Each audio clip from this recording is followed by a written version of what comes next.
this video, we'll be going over the different modes that can be found in the task creation page. We'll be giving a summary on what each mode means, which is going to help the average Prism user in determining which mode to run for a specific drop.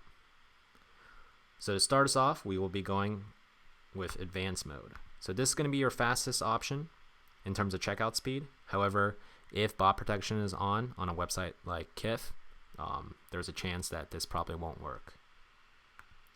Next, we have safe mode. So safe mode is going to be slower than advanced mode, and it has the potential of being blocked when bot protection is on. However, we have seen safe mode work at the same time, so it's always important to kind of vary up your modes and tasks. Then we have restock mode, which is pretty self-explanatory.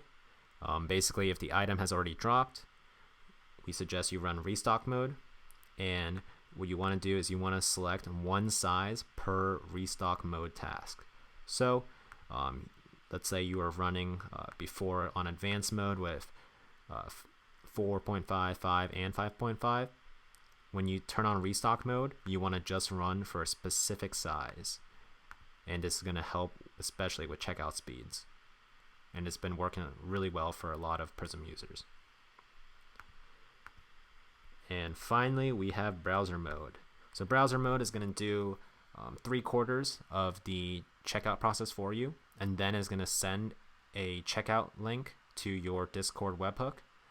So we'll actually give you guys a demo of how this works. So I already have a product URL for Kith, and we are going to choose just a random size for this. We have everything filled in. All right. So I'm going to run the browser task. As you can see, it goes straight to check Discord. Now we're going to go check our Discord, and has a checkout URL right there. Let's go ahead and open that up. And as you can see, it pre-filled in a lot of information. And then you just go ahead and you would go to the next step, and you basically finish checking out manually. It does not pre-fill in the actual checkout billing information and your card info, so you do need to make sure that you have that on hand. However, it does fill in the whole shipping page. Alright guys, and that is your tutorial on the different modes within the task creation page.